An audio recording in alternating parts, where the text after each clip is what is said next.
इस क्लास में बात करते हैं एलिमेंट्री क्वांटम मैकेनिक्स के इंपॉर्टेंट मल्टीपल चॉइस क्वेश्चन की बात। ठीक है, पहला क्वेश्चन है according to Wien's displacement law delta m into t हमेशा क्या कांस्टेंट होते हैं। Photoelectric current increases with the intensity of light. Photoelectric क्या होता है? फोटोइलेक्ट्रिक करंट जैसे जैसे लाइट का इंटेंसिटी बढ़ता है वो भी बढ़ने लगता है। ठीक है, the maximum kinetic energy of the photo electrons is space of the intensity of the light and space only depend upon its frequency। तो आपको बताना ये दोनों गैप में क्या होगा। पहला गैप को ए बोल दिया गया, दूसरा गैप को बी होगा। तो A and B are respectively be independent and dependent. The maximum kinetic energy of photo electrons is independent of the intensity of the light and depends only upon its frequency। ठीक है, in photoelectric effect the kinetic energy of photoelectrons is related as kinetic energy is equal to hf minus phi. यहाँ पे hf क्या होता है? Energy of incident photon. Phi क्या होता है? Work function. ठीक है, the kinetic energy of oscillation of all the atoms in 1 gram atom of a solid. तो सॉलिड की बात चल रही है, गैस या लिक्विड की नहीं। Is given by 3/2 RT। Compton effect proves particle nature of light. ठीक है, आगे बढ़ते हैं। In Compton effect shift in wavelength of scattering photon as compare to total compared to that of incident photon is given by delta x delta lambda मतलब shift की बात चल रही है, शिफ्ट इन वेवलेंथ की बात चल रही है। Equal to H upon M not C. M not मतलब rest mass, C speed of light 1 minus cos phi. ठीक है, what is the dimension of H upon M not C? H Planck constant, M not mass, C speed. तो आप solve करोगे तो आपको इसका dimension length के डायमेंशन के बराबर मिलेगा, मतलब सिर्फ यल बचता हुआ दिखेगा। ठीक है, हो गया theory of classical mechanics, Isaac Newton। The concept of quantum mechanics were introduced by Max Planck in Planck radiation law। At a low wavelength the energy density follow exponential term curve. उसका अगर आप देखोगे Planck radiation law के अंदर, जब भी आपका लो wavelength होगा एनर्जी डेंसिटी का कर्व क्या एक एक्सपोनेंशियल कर्व की तरह उड़ता हुआ दिखेगा। ठीक है, at peak wavelength black body emits minimum radiation. ठीक है, किसी भी पीक वेवलेंथ के ऊपर कोई भी black body minimum radiation emit करता है। Full cycle of black body radiation was successfully explain by Planck radiation law. ठीक है, the phenomena of photon emission was first observe by Hertz ने पहले एक्सपेरिमेंट में इसको ऑब्जर्व किया था। ठीक है, आगे बढ़ता है। The relationship between photo current and intensity of incident radiation is directly proportional।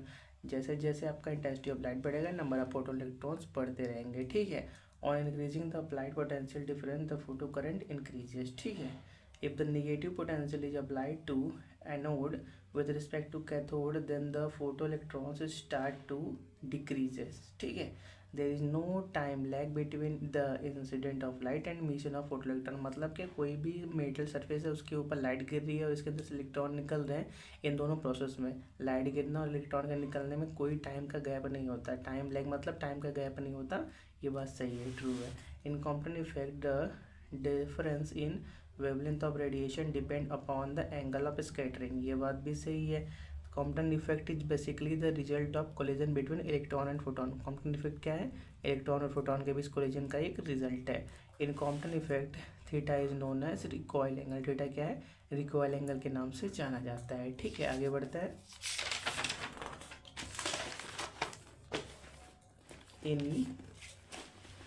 In Compton effect phi is known as scattering angle. Phi को क्या बोलते हैं? स्कैटरिंग एंगल बोलते हैं। According to de Broglie hypothesis lambda equal to H upon P बोलो या H upon M B बोल दो। Which experiment first time experimentally suggest wave nature of electron. तो डेविशन और जर्मन एक्सपेरिमेंट ने पहली बार इसको प्रूव किया था, वेव नेचर ऑफ इलेक्ट्रॉन को एक्सपेरिमेंटली। ठीक है, D Broglie equation in term of kinetic energy के टर्म में लिखना है डी ब्रोगली इक्वेशन। ठीक है, तो हम क्या जानते हैं? Kinetic energy half m v square. तो करते क्या है, एम से मल्टीप्लाई और डिवाइड कर लेते हैं। तो यहाँ पे एम का एम स्क्वायर, नीचे की एम कर लिया। ठीक है, और हम क्या जानते हैं? पी मोमेंटम क्या होता है? मास इंटू वेलोसिटी के बराबर। तो यहाँ पे एम स्क्वायर बी स्क्वायर है, तो ये क्या पी स्क्वायर के बराबर हो गया। तो क्या हो गया? Half p square by m हो गया। अब यहाँ से पी का वैल्यू निकालो। पी के लिए क्या करोगे? इसको उधर पर करोगे, स्क्वायर है तो रूट लोगे तो क्या हो जाएगा? P equal to under root 2m kinetic energy. और फिर क्या जानते हो? De Broglie equation lambda equal to H upon p के बराबर। तो एच और पी का वैल्यू ये रख दिया, तो H upon under root 2m के ही ये क्या हो गया, de Broglie equation in term of kinetic energy. ठीक है, value of Planck constant 6.625 into 10⁻27 ऑक्स सेकेंड, 6.625 इंटू 10⁻34 जूल सेकेंड, तो दोनों सही है। ठीक है, अगर आप एनर्जी को जूल में लेना चाहते हो तो ये यूज कर लेना एच का वैल्यू, और अर्ग के अंदर निकालना चाहते हो तो ये यूज कर लेना। ठीक है, तो बोथ के ऊपर जाना है। ठीक है, आगे बढ़ते हैं। Schrodinger equation in space for a single particle, space मतलब 3 डायमेंशन की बात कर रहा है। ठीक है, for a single particle is d square psi upon d x square plus d square psi upon d y square plus d square psi upon d z square plus 8 pi square m upon h square. यहाँ पे देखो दोनों equation same दिख रहे हैं, बस फर्क यहाँ पे ई प्लस बी था और यहाँ पे ई माइनस बी है। ठीक है, क्योंकि जो श्रोडिंगर इक्वेशन है उसके अंदर ई माइनस बी आता है, y इक्वल टू 0। ठीक है, Schrodinger wave equation explain plane, यहाँ पे एल भी रहेगा। ठीक है, explain Stark and Zeeman effect, ये बात सही है। श्रोडिंगर इक्वेशन ने स्टार्क और जीमन इफेक्ट दोनों को अच्छे से एक्सप्लेन कर दिया था। One of the basic assumption of bore theory is angular momentum is quantize. उन्होंने मान के रखा था कि जब इलेक्ट्रॉन मूव कर रहा है उसका एंगुलर मोमेंटम क्वांटाइज रहेगा। ठीक है, which of the following in pure quantum mechanics term which has no classical analogue. ठीक है, क्या बोल रहा है, which of the following in pure quantum mechanics terms which has no classical analogue. ठीक है, देखो स्पिन जो क्वांटम नंबर है उसका कोई मतलब नहीं है। ठीक है, देखो स्टार्ट जो हुआ था क्वांटम मैकेनिक्स का वो एम से स्टार्ट हुआ था, principal quantum number, azimuthal quantum number और मैग्नेटिक क्वांटम नंबर। ये स्पिन तो रोटेशन की वजह से आया है। ठीक है, तो क्या बोलेंगे हम, इसका कोई क्लासिकल एनालॉग नहीं है। ठीक है, the energy of electron in nth orbit is in the energy of an electron in nth orbit of hydrogen atom is -13.6, क्योंकि हाइड्रोजन की बात चलिए तो उसके लिए जेड का वैल्यू मतलब एटॉमिक नंबर का वैल्यू तो 1 हो जाएगा, तो उसको छोड़ दोगे upon l square electron volt. ठीक है, total number of orbit in n equal to 4 are 16। आप जानते हो किसी भी n के अंदर किसी भी n के लिए कितने ऑर्बिट होंगे उसके अंदर, n स्क्वायर, तो 4 है तो 4 का स्क्वायर 16 हो गया। ठीक है, फिर n इक्वल टू 4 है तो उसके लिए क्या बनेगा, l का वैल्यू 0 1 2 3 बनेगा। 0 n इक्वल टू 0, एक सेकेंड आपको बता देते हैं। ठीक है, कहाँ पे, चलिए यहीं देख लो, n इक्वल टू 4 की बात चल रही है तो l का वैल्यू क्या क्या होगा, 0 1 2 3 होगा। l इक्वल टू 0 के लिए यस, l इक्वल टू 1 के लिए p, l इक्वल टू 2 के लिए d orbital, l equal to 3 के लिए f। ठीक है, तो डी एफ में क्या होते हैं, 7 बॉक्सेस होते हैं, मतलब 7 पार्ट होते हैं।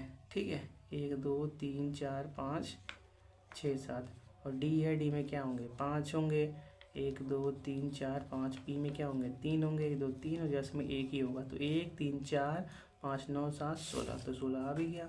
ठीक है, the phenomena of photoelectric effect was successfully explain bye Einstein. ठीक है, फोटोइलेक्ट्रिक इफेक्ट फिनोमेना को अच्छे से आइंस्टीन ने एक्सप्लेन किया था, जिसके लिए उनको नोबेल भी मिला था आगे। ठीक है, आगे बढ़ते हैं। Which of the following metal is largely used in photoelectric cell? सेजियम अच्छे से यूज करा जाता है, बहुत ही हाई क्वांटिटी में। Which of the following relates to light both as wave motion as well as particle? ठीक है, तो इक्वल टू या फिर ये जो इक्वेशन है वो लाइट को वेव और पार्टिकल दोनों की तरह प्रूव कर सकता है। Valence bond theory was put forward by W Heitler and F London. ठीक है, हिटलर है क्या, हिल्टर है। ठीक है, HEILT क्या बोलते हैं यार, हिटलर है। ठीक है, W हिटलर और एफ लंदन। ठीक है, molecular orbital theory was put forward by Hertz and Mulliken. Atomic orbitals are monocentric. Atomic orbital क्या होते हैं, मोनोसेंट्रिक मतलब सिंगल सेंटर मतलब सिंगल न्यूक्लियस वाले। और जो मॉलिक्यूलर ऑर्बिटल होते हैं वो पॉलीसेंट्रिक होते हैं, मतलब उनके अंदर एक से ज़्यादा सेंटर हो सकता है। कैसे हो सकता है, मॉलिक्यूल कंबाइन हो जाते हैं, तो मान लो H2 बनाना है तो एक H लोगे, मिला के H2 बना दोगे, H2 के अंदर 2 हाइड्रोजन के न्यूक्लियस आ गए, मतलब वो क्या बोलते हैं, डाइसेंट्रिक हो गया। ठीक है, ऐसे ही अलग अलग जब बड़े बड़े मॉलिक्यूल होंगे तो इसलिए उनको सिंपल वर्ड पॉलीसेंट्रिक यूज कर लिया गया है। ठीक है, ये पॉलीसेंट्रिक मतलब एक से ज़्यादा, ऐसा सपोज कर लो। In the modern orbital the identity of the in the molecular orbitals the identity of the atom is completely lost। ये बात सही है, जब भी आटम से मॉलिक्यूल बन जाता है तो उसके अंदर जो आटम का आइडेंटिटी होता है वो पूरा खत्म हो जाता है, वो पूरा मॉलिक्यूल बन जाता है। Bonding molecular orbital are denoted by sigma, anti bonding molecular orbitals are denoted by sigma star. देखो और भी साइन होते हैं, पाई स्टार, डेल स्टार, लेकिन सिर्फ इन दोनों के अंदर कंपेयर करके आपको बताना था, ठीक है। तो यहाँ पे anti bonding pi star, bonding को स्टार, सॉरी, एंटी बॉन्डिंग को सिग्मा स्टार और बॉन्डिंग को सिग्मा से डिनोट करते हैं, इतना सिर्फ पता होना चाहिए आपको, ठीक है। आगे बढ़ते हैं। Bonding molecular orbital is formed by additive overlap of atomic orbital. जो बॉन्डिंग मॉलिक्यूलर ऑर्बिटल होते हैं वो कैसे होते हैं, कैसे बनते हैं, एटॉमिक ऑर्बिटल्स के एडिटिव ओवरलैपिंग से बनते हैं। और जो एंटी बॉन्डिंग होते हैं वो कैसे बनते हैं, सब्ट्रैक्टिव ओवरलैपिंग से बनते हैं, ठीक है। बॉन्डिंग एडिटिव ओवरलैपिंग से बनते हैं और एटॉमिक ऑर्बिटल्स, और जो एंटी बॉन्डिंग मॉलिक्यूलर ऑर्बिटल्स होते हैं वो एटॉमिक ऑर्बिटल्स के सब्ट्रैक्टिव ओवरलैपिंग से बनते हैं, ठीक है। Which orbital has highest energy, anti bonding molecular orbital का एनर्जी बॉन्डिंग मॉलिक्यूलर ऑर्बिटल के मुकाबले ज़्यादा होता है। Where resonance play an important role, valence bond theory के अंदर रेजोनेंस अच्छा एक इंपॉर्टेंट रोल प्ले करता है, मॉलिक्यूलर ऑर्बिटल थ्योरी के अंदर उसका कोई रोल ही नहीं है। विच theory explain paramagnetic character of oxygen, ठीक है। तो वैलेंस बॉन्ड थ्योरी यहाँ पे फॉल कर गई थी, जहाँ पे मॉलिक्यूलर ऑर्बिटल थ्योरी ने ऑक्सीजन के पैरामैग्नेटिक कैरेक्टर को अच्छे से डिफाइन कर दिया था। Free rotation about a bond axis is possible when bond is sigma, sigma में ही हम क्या कर सकते हैं, आराम से रोटेट कर सकते हैं। मॉलिक्यूल और ion is stable if number of electron in bonding molecule minus number of electron is anti bonding molecule is equal to positive. जब भी ये क्या इनका डिफरेंस पॉजिटिव होगा तभी क्या कोई भी मॉलिक्यूल या आयन स्टेबल कहा जाएगा, ठीक है। यानी भी मतलब number of electron in bonding molecule, यानी मतलब number of electron in anti bonding molecule या आयन, ऐसा बोल लो, ठीक है। The axial overlap between two orbital lead to formation of sigma bond. Axial overlapping head on, जिसको आप हेड ऑन ओवरलैपिंग भी बोलते हो, उससे सिग्मा बॉन्ड का फॉर्मेशन होता है। When a chemical bond between two atom a form the potential energy of the atom decrease. आप जानते हो जब भी बॉन्ड बनता है पोटेंशियल एनर्जी कम हो जाता है, जो भी एक्स्ट्रा एनर्जी होता है उसको रिलीज कर दिया जाता है, ठीक है। आगे बढ़ते हैं। विच of the following molecular orbital has highest energy. देखो इन दोनों में देखोगे तो सिग्मा स्टार 2pz का हाईएस्ट एनर्जी है, ठीक है। The bond order of a molecule is given by number of electron in bonding molecule minus number of electron in anti bonding molecule upon 2, ठीक है। The molecular orbital formed as a result of linear combination of atomic orbital method obey Pauli's exclusion principle, ठीक है। जो आपका molecular orbital है वो कौन सा रूल फॉलो करता है, पॉली एक्सक्लूजन प्रिंसिपल फॉलो करता है, ठीक है। The bond present in H3O+ is are coordinate and covalent and coordinate bond. H3O+ का स्ट्रक्चर बना कर देख लेना, उसके अंदर कोवैलेंट बॉन्ड भी मिलेंगे और हमें एक प्लस का साइन है ना, प्लस का साइन का मतलब इलेक्ट्रॉन कमी है, तो के कोऑर्डिनेट बॉन्ड तब भी बनता हुआ आपको दिखेगा, ठीक है। हाँ मैंने molecular orbital will form by the overlapping of 2 atomic orbital. तो देखो 2 एटॉमिक ऑर्बिटल मिलेंगे तो उससे 2 मॉलिक्यूलर ऑर्बिटल बनने वाले हैं, बॉन्डिंग के एक बनेगा एक एंटी बॉन्डिंग का बनेगा, ठीक है। तो जितने एटॉमिक ऑर्बिटल कंबाइन करते हैं उतने ही नए मॉलिक्यूलर ऑर्बिटल बनते हैं। Bond order and bond length are inversely proportional to each other. Bond order बढ़ेगा किसी मॉलिक्यूल का तो उसका बॉन्ड लेंथ कम होता रहेगा, ठीक है। Which of the following which is the most paramagnetic of the following, ठीक है। तो O2++ और O2 में से O2 क्या है, ज़्यादा पैरामैग्नेटिक है, पैरामैग्नेटिक क्योंकि इसके अंदर क्या है, नंबर ऑफ इलेक्ट्रॉन दो फ्री या अनपेयर्ड ऐसे बोल दो, नंबर ऑफ अनपेयर्ड इलेक्ट्रॉन 2 होंगे और इसके अंदर नंबर ऑफ अनपेयर्ड इलेक्ट्रॉन होंगे ही नहीं, सभी फिल हो जाएंगे, क्योंकि यहाँ पे 14 इलेक्ट्रॉन है, यहाँ पे 16 है, ठीक है। तो ये क्या है, ज़्यादा पैरामैग्नेटिक कैरेक्टर शो करेगा।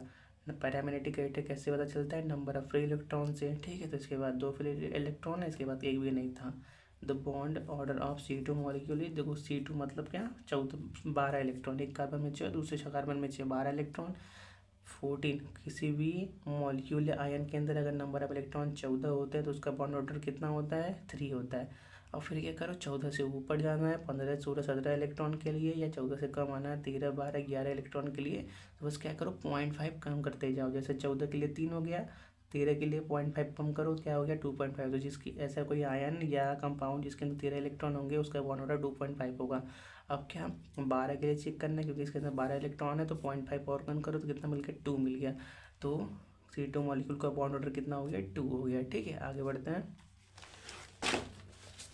Classical mechanics does not does not provide satisfactory explanation for the following: black body radiation, photoelectric effect, heat capacity of solid. तो इन सभी बातों को क्लासिकल मैकेनिक्स कोई अच्छे से एक्सप्लेन नहीं कर पाता, ठीक है। A quantitative relationship between the energy absorbed and energy emitted by a body was put forward by Kirchhoff. Total amount of energy emitted by a perfectly black body per unit area per unit mass is directly proportional to T के power 4, ठीक है। आगे बढ़ते हैं। Expression for the energy for a particle in one dimension. देखो one dimension के लिए Schrodinger equation था वो E=n²h²/8ma² के बराबर क्या हो जाता है, चेंज हो जाता है, ठीक है। वहाँ पे हमने 3 डायमेंशन के लिए देखा था, यहाँ पे ये 1 डायमेंशन के लिए है। चूज द इनकरेक्ट वन, इनमें से कौन सा गलत है वो देखना है, ठीक है। तो देखो, bonding molecular orbital are found by additive effect of the atomic orbitals. ये बात हमने देखा था, ऐसा क्वेश्चन एक पहले भी था कि जो बॉन्डिंग मॉलिक्यूलर ऑर्बिटल होते हैं वो एटॉमिक ऑर्बिटल की एडिटिव मिलने से बनते हैं। एडिटिव मतलब क्या, जुड़ाव से बनते हैं। पॉजिटिव ऐसा बोल सकते हो, पॉजिटिव जुड़ाव से बनते हैं। The electron density in inter nuclear region in bonding molecular orbital is very low. तो ये बात गलत है। जो आपका इलेक्ट्रॉन डेंसिटी होता है internuclear region in bonding molecular orbital वो क्या, हाई होता है, मतलब ये बात इनकरेक्ट है। The condition to be satisfied for the atomic orbital to form molecular orbital least, ठीक है। They must possess complete comparable energy, मतलब जो भी एटॉमिक ऑर्बिटल मिल रहे हैं मॉलिक्यूलर ऑर्बिटल बनाने के लिए उनका एनर्जी नियरली इक्वल होना चाहिए। They must overlap to a considerable extent, अच्छे से वो ओवरलैप करने चाहिए। They must symmetrical with respect to molecular axis, और सिमेट्रिकल होने चाहिए, मतलब ये तीनों बात सही है किसी भी आइटम को कंबाइन करके मॉलिक्यूलर ऑर्बिटल बनाने के लिए, ठीक है। तो इसी के साथ हमारा ये चैप्टर कंप्लीट होता है। नेक्स्ट क्लास में अगला चैप्टर हमारे पास कौन सा है, स्पेक्ट्रोस्कोपी, उसकी बात करने वाले हैं, ठीक है।